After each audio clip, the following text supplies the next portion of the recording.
सबैजनालाई नमस्कार।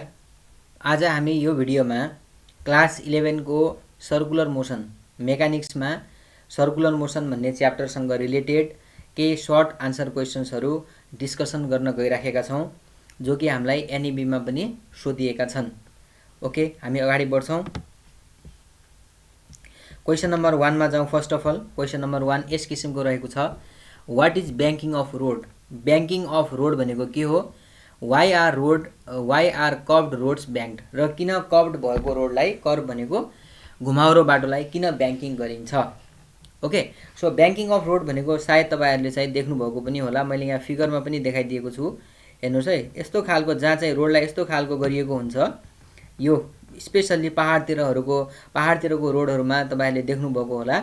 यस्तो खालको इन्क्लाइन भएको छ। हेर्नुस् त, सिधा छ र यो छैन नि, यसो खालको इन्क्लाइन छ। हेर्नुस् त, यहाँदेखि यहाँसम्म यसरी अग्लो, यहाँ चाहिँ होचो छ, यहाँ चाहिँ अग्लो अग्लो यस्तो खालको छ है।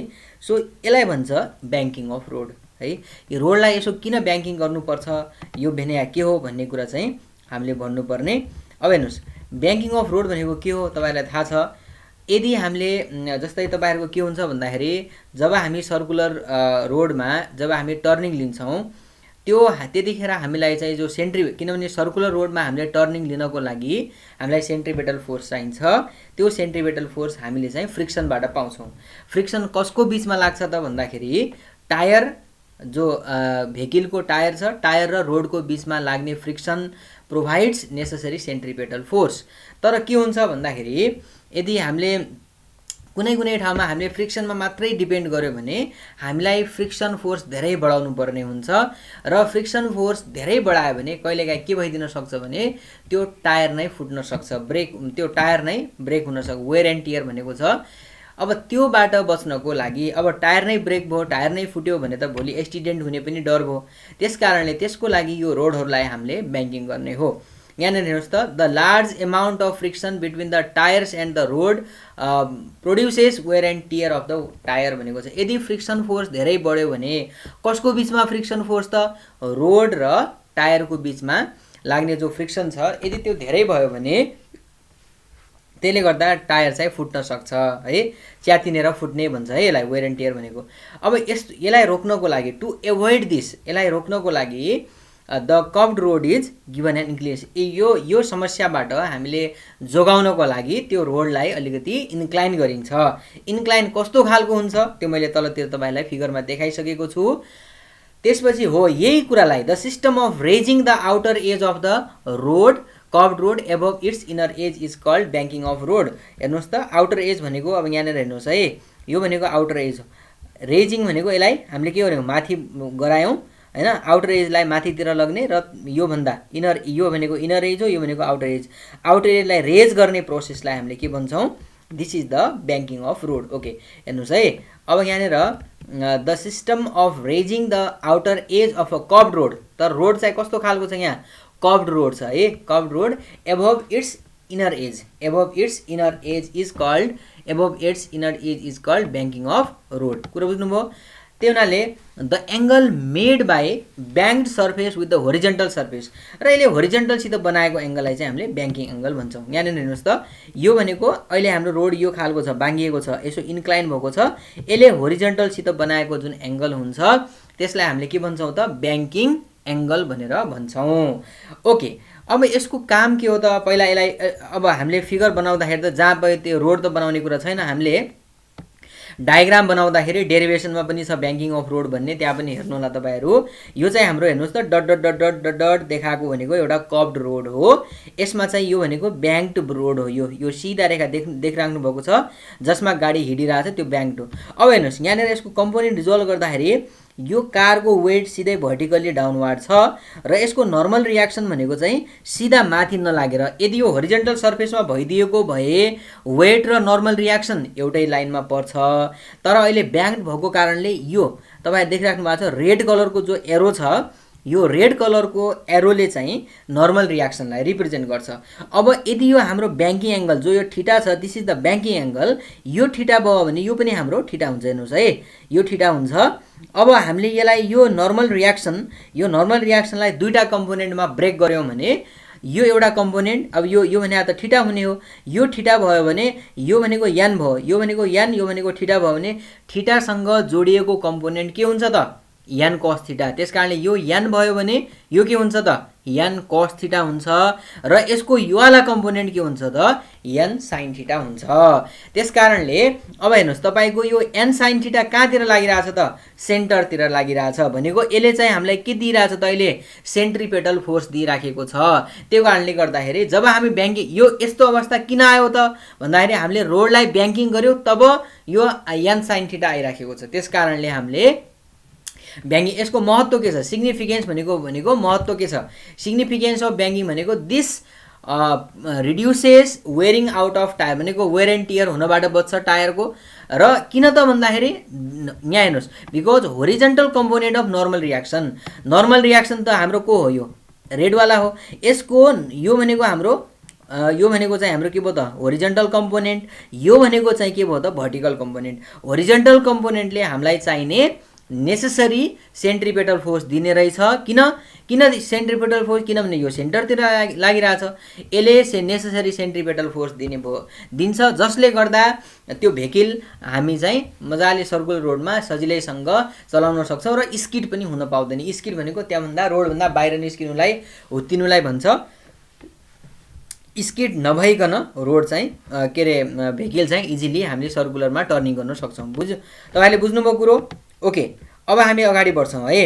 अब अगाडि बढ्छौँ अब चाहिँ हेरौँ अब क्वेसन नम्बर 2 मा जाउँ हामी है। क्वेसन नम्बर 2 मा हेर्नुहोस् क्वेसन नम्बर 2 यस किसिमको रहेको छ तपाईँ देखिराख्नु भएको छ why does a cyclist bend while going along a curved road. यो तपाईँहरूले पनि सायद एक्सपिरियन्स गर्नुभएको होला जब तपाईँहरू साइकल चलाउनुहुन्छ स्पेसल्ली जब कर्भ्ड रोडमा जब घुमाउरो सडक आउँछ घुमाउरो सडकमा तपाईँको बडी चाहिँ तपाईँ अलिकति बेन्ड हुनुहुन्छ। तपाईँहरूले अनुभव गर्नुभएको होला यो किन चाहिँ साइक्लिस्ट बेन्ड हुन्छ त why does a cyclist bend किन बेन्ड हुन्छ त जतिखेर कर्भ्ड रोडमा भने यतिखेर हेर्नुहोस् मैले डायग्राम देखाइदिएको छु। यो भनेको तपाईँको साइकल हो। यसमा हेर्नुहोस् यसको वेट कहाँ छ भर्टिकल्ली डाउनवार्ड छ र हेर्नुहोस् नर्मल रियाक्सन यतापट्टि छ। हेर्नुहोस् है यो आर भनेको तपाईँको नर्मल रियाक्सन हो। यो भनेको तपाईँको एङ्गल अब बेन्डिङ एङ्गल भनौँ यसलाई कति एङ्गलले बेन्ड भइरहेछ भन्ने हो र यो एङ्गल थीटा भयो भने यो पनि थीटा हुन्छ जसले गर्दा यो आर भयो भने यो भनेको माथिकोपट्टिको आर कस थीटा होला यो वाला टर्म र यतापट्टि चाहिँ आर साइन थीटा। अहिले पनि सेन्टर त हाम्रो यो हो नि हेर्नुहोस् त यहाँनिर अब यसको यो जो कर्भ्ड पाथ छ यो कर्भ्ड पाथको मानौँ सेन्टर यो भयो भने यो आर साइन थीटा कहाँतिर लागिरहेछ त सेन्टरतिर लागिरहेछ। त्यस कारणले यसले के दियो त हामीलाई आर साइन थीटाले सेन्ट्रिपेटल फोर्स दियो। त्यस कारणले हामीले बेन्ड हुने पर्ने रहेछ। हेर्नुहोस् है when a cyclist goes into a curved path जब साइक्लिस्ट कर्भ्ड पाथमा जान्छ सेन्ट्रिपेटल फोर्स रिक्वायर्ड ओभियसली हामीलाई त सेन्ट्रिपेटल फोर्स चाहिन्छ। जब हामी कर्भ्ड पाथमा हिँड्छौँ त्यतिखेर हामीलाई घुम्नको लागि we need the centripetal force र the force of friction between the tyre and road is too small to provide necessary centripetal force भनेको मतलब फोर्स अफ फ्रिक्सन कसको बिचमा लाग्ने त टायर र रोडको बिचमा लाग्ने टायर र रोडको बिचमा लाग्ने जो फ्रिक्सनल फोर्स छ त्यो असाध्यै सानो हुन्छ। It's too small to provide the necessary त्यो फ्रिक्सन फोर्सको मात्रै भर पर्दाखेरि हामीलाई चाहिने we do not get the necessary centripetal force र त्यस कारणले that's why a cyclist lean inward because the horizontal component of normal reaction r sin theta provide necessary centripetal force। त्यस कारणले यदि त्यो साइक्लिस्ट लिन भइदियो यदि त्यो साइक्लिस्ट बेन्ड भयो भने यसले गर्दा एउटा आर साइन थीटा भन्ने कम्पोनेन्ट देखा पर्ने रहेछ। यो आर साइन थीटा भन्ने कम्पोनेन्ट कहाँतिर लागिरहेछ त टुवर्ड्स द सेन्टर। हेर्नुहोस् त सेन्टरतिर लागिरहेछ। It provides the centripetal force hence the cyclist bend. Okay फेरि हामी अर्को क्वेसन पढिरहेछौँ question number 3 what is the source of centripetal force to a satellite revolving around the earth. कुनै एउटा चाहिँ स्याटेलाइट्स तपाईँलाई थाहा छ उपग्रह भन्छ यसलाई हैन हामीले निर्माण गरेको कृत्रिम उपग्रह या प्राकृतिक जे पनि हुनसक्छ नेचुरल पनि हुनसक्छ। यो स्याटेलाइट चाहिँ जब पृथ्वीको वरिपरि घुम्दाखेरि यसको what is the source of centripetal force किनभने पृथ्वीको वरिपरि घुम्दाखेरि त उसलाई त के चाहिन्छ त सेन्ट्रिपेटल फोर्स चाहिन्छ हो। यो सेन्ट्रिपेटल फोर्स उसले त्यो स्याटेलाइटले कहाँबाट प्राप्त गर्छ what is the source of centripetal force. Centripetal फोर्सको सोर्स के हो to a satellite revolving around the sun earth okay कुनै एउटा स्याटेलाइट अर्थको वरिपरि घुमिरहेछ भने उलाई चाहिने सेन्ट्रिपेटल फोर्स त्यसले कहाँबाट पाउँछ त्यो भनेको छ है। यसको लागि हामीले सजिलै भन्न सक्छौँ the centripetal force is provided by the gravitational force of attraction between the earth and satellite. जो अर्थ र स्याटेलाइटको बिचमा लाग्ने अर्थ र स्याटेलाइटको बिचमा जो लाग्छ हामीलाई ग्रेभिटेसनल फोर्स लाग्छ त्यो gravitational force provides the necessary centripetal force. बुझ्नुभयो ओके। अब हामी अगाडि बढौँ क्वेसन नम्बर 4। क्वेसन नम्बर 4 यस किसिमको रहेको छ है। क्वेसन नम्बर 4 ले हामीलाई के भनिरहेछ यहाँनिर a positively charge nucleus of an atom किनभने न्युक्लियसमा तपाईलाई थाहा छ एटमको न्युक्लियसमा पोजिटिभ चार्ज हुन्छ। The positively charge nucleus of an atom attracts the electron in the orbit किनभने त्यो पोजिटिभ चार्ज छ इलेक्ट्रोनसित नेगेटिभ चार्ज हुन्छ यसले के हुन्छ त कन्टिन्युअसली इलेक्ट्रोनलाई चाहिँ आफूतिर अट्र्याक्ट गरिराखेको हुन्छ र इलेक्ट्रोन चाहिँ आफ्नो अर्बिटमा घुमिराखेको हुन्छ। त्यसो हो भने why do the electrons not collapse into the nucleus त्यसो हो भने किनभने न्युक्लियसले इलेक्ट्रोनलाई आफूतिर तानिरहेछ तैपनि त्यो इलेक्ट्रोनहरू चाहिँ न्युक्लियसमा कोल्याप्स हुँदैन किन why do the electrons not collapse into the nucleus किन चाहिँ यो इलेक्ट्रोनहरू न्युक्लियसमा कोल्याप्स भएन न्युक्लियसमा आएर किन चाहिने गाभिएन भनेको छ है। यो तपाईलाई थाहा छ किनभने यतिखेर तपाईहरुको centripetal force is provided by the electrostatic force of attraction between the electron and positively charge nucleus. इलेक्ट्रोनमा नेगेटिभ चार्ज हुन्छ र न्युक्लियसमा चाहिँ हाम्रो पोजिटिभ चार्ज हुन्छ। पोजिटिभ र नेगेटिभ चार्जहरूको बिचमा इलेक्ट्रोस्ट्याटिक फोर्स अफ अट्र्याक्सन हुन्छ यसले चाहिँ उसलाई चाहिने नेसेसरी सेन्ट्रिपेटल फोर्स दिन्छ ओके।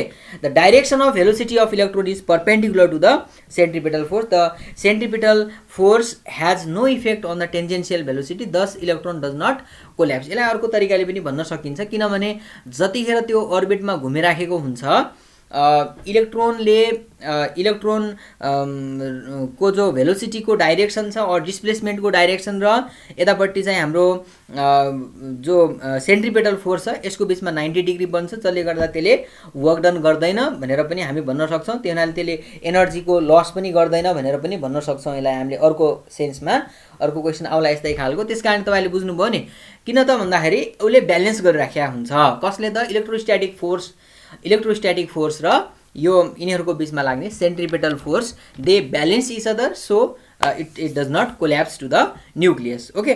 सो अब क्वेसन नम्बर 5 मा जाउँ हामी। क्वेसन नम्बर 5 ले हामीलाई के भन्दैछ व्हेन अ बस टेक्स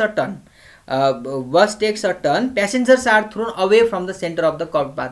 किन त जब कुनै बसले टर्निङ लिन्छ त्यो प्यासेन्जरहरू थ्रोन अवे किनभने तपाईले फिल गर्नुभएको छ होला त्यो प्यासेन्जरहरू हुत्तिन्छ बाहिरतिर हुत्तिन्छ किन thrown away from the centre of the curve path why किन त भन्दाखेरि when the bus takes a turn centripetal acceleration of the bus acts towards the centre elements radius किनभने अब त हामीलाई सेन्ट्रिपेटल फोर्स त लाग्छ र ड्यू टु इनर्सियाको कारणले हैन due to inertia of direction भन्ने हुन्छ एउटा due to inertia the passengers are thrown outward the force experienced by र एउटा चाहिँ अब इनर्सिया अफ डाइरेक्सनको सेन्समा पनि भन्न सक्छौँ हामी और यसमा लाग्ने हाम्रो कस्तो हो त सेन्ट्रिफ्युगल फोर्स हो है किनभने जब चाहिँ उसले टर्निङ लिन्छ त्यो प्यासेन्जरमा कस्तो फोर्स लाग्छ त सेन्ट्रिफ्युगल फोर्सले गर्दाखेरि सेन्ट्रिफ्युगल फोर्स त अवे लाग्ने हो नि यसको डाइरेक्सन चाहिँ ठ्याक्क सेन्ट्रिपेटल फोर्सको अपोजिट हुन्छ र जसले गर्दा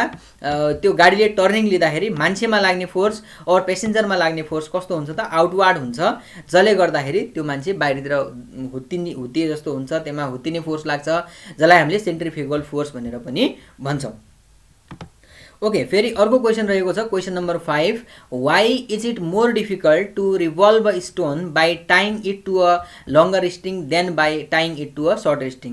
कुनै एउटा हामीले ढुङ्गालाई एउटा केसमा चाहिँ सानो धागोमा बाँधेका छौँ अर्को केसमा चाहिँ हामीले लङ्गर स्ट्रिङ अर्थात् ठुलो धागोमा बाँधेका छौँ र अब हामीले त्यसलाई रिभल्भ गर्नु पर्यो भने जब हामी त्यसलाई रिभल्भ गर्छौँ त्यतिखेर यो लङ्गर स्ट्रिङ लाई घुमाउन चाहिँ हामीलाई डिफिकल्ट हुन्छ इन्स्टेड अफ यो shorter string.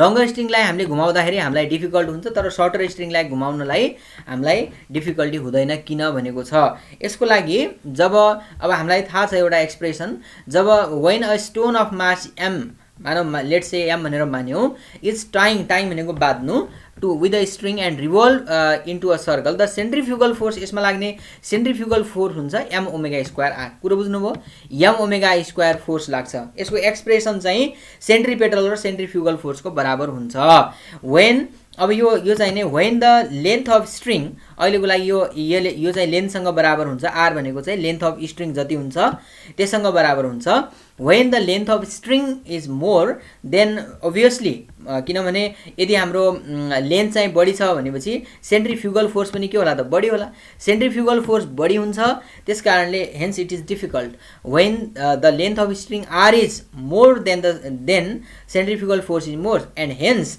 Due to more centrifugal force it is difficult okay so centripetal र सेन्ट्रिफ्युगल भनेको आउटवार्ड फोर्स म्याग्निट्युड बराबर नै हुन्छ है त्यसकारणले हामीलाई अरू केही पनि भनिदिनु परेन एक्सप्रेसन पहिला लेख्ने we know that the centrifugal force acting on the stone is यति where this r represents the length of the string okay this equal to actually this r उसरी त यो रेडियस हो तर पनि यसले चाहिँ अहिलेको लागि चाहिँ हाम्रो लेन्थ अफ स्ट्रिङसँग बराबर हुन्छ यदि लेन्थ अफ स्ट्रिङ बढी भइदियो भने सेन्ट्रिफ्युगल फोर्स पनि बढी हुन्छ and hence it is difficult भनेर भन्ने ओके फेरि हामी क्वेसन नम्बर 6 गर्न गइराखेका छौँ if there is net force acting on a particle in a uniform circular motion why does the particle speed does not change भनेको छ यदि कुनै पार्टिकल सर्कुलर मोसनमा घुम्दाखेरि त्यसमा फोर्स लागिरहेको हुन्छ हो अभियसली त्यसमा फोर्स लागिरहेको हुन्छ भने त्यसो भए त यसको स्पिड त चेन्ज हुनुपर्ने हो नि यदि कन्टिन्युअसली त्यहाँ चाहिँ फोर्स लागिरहेछ भने स्पिड त हाम्रो चाहिँ स्पिड चाहिँ चेन्ज हुनुपर्ने बट चेन्ज हुँदैन किन भनेको छ है किन त भन्दाखेरि मैले अघि तपाईँलाई भनेको थिएँ because the centripetal force is perpendicular to the displacement centripetal force चाहिँ डिस्प्लेसमेन्टसँग परपेन्डिकुलर हुन्छ र जसले गर्दाखेरि वर्क डन भनेको हाम्रो एफएस कस थीटा भनेको हाम्रो 90 डिग्री हुने भयो कस 90 भनेको चाहिँ हाम्रो 0 हुन्छ सो त्यस कारणले there is no loss of energy जब कुनै पार्टिकल सर्कुलर मोसनमा घुम्छ त्यतिखेर त्यसमा भएको डिस्प्लेसमेन्ट र सेन्ट्रिपेटल फोर्सको बीचमा 90 डिग्रीको एंगल बन्छ र 90 डिग्रीको एंगल भन्यो भने हामी वर्क डन बराबर W बराबर एफएस कस थीटा भन्न सक्छौं कस 90 हुने भयो कस 90 भनेको 0 हुने भयो अब यदि उले वर्क डनै गरेन त्यो पार्टिकलले कुनै वर्क डनै गरेन भने त्यसले चाहिँ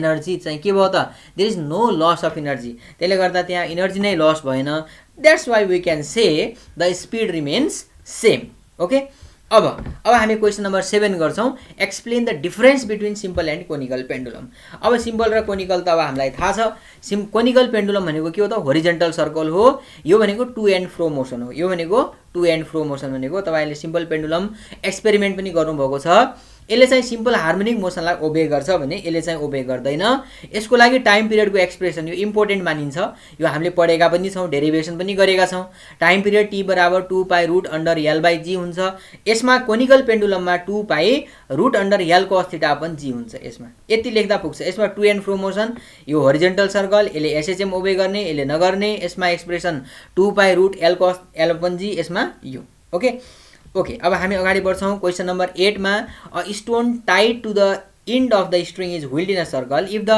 string breaks the stone flies away tangentially why यसमा चाहिँ यसरी भन्ने यसलाई जब कुनै पनि पार्टिकल सर्कलमा घुम्दाखेरि सर्कुलर मोसनमा घुम्दाखेरि यसको डाइरेक्सन भेलोसिटीको डाइरेक्सन के हुन्छ त along the tangent हुन्छ त्यो तपाईहरुलाई थाहा छ नि the direction of velocity is along the tangent त्यसकारणले द इन्स्टेन्टेनियस भेलोसिटी भनेको सामान्यतया जो पार्टिकलको भेलोसिटी छ सर्कुलर मोसनमा हुँदाखेरि instantaneous velocity of a stone going round the circular path is tangent to the circle यो चाहिँ सर्कलसँग टेन्जेन्ट हुने गरी त्यसको भेलोसिटी हुन्छ र इनर्सियाको कारणले जुन डिरेक्सनमा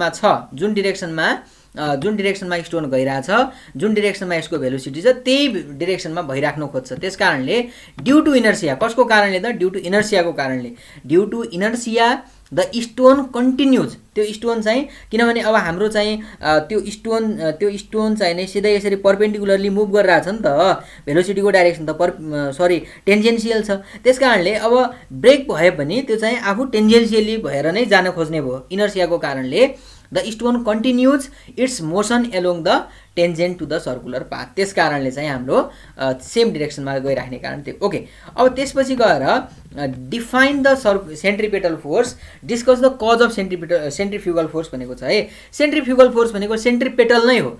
जतिखेर बडी चाहिँ सर्कुलर मोसनमा घुम्छ, सेन्ट्रिपेटल टुवर्ड द सेन्टर लाग्छ, यो अवे फ्रम सेन्टर लाग्छ। ओके, द आउटवार्ड फोर्स हेर्नुहोस् है, the outward force experienced on a body, कसमा लाग्ने? बडीमा लाग्ने। कस्तो force? Outward force. The outward force experienced on a body when it changes its direction, when it changes its direction of motion is called the centrifugal force.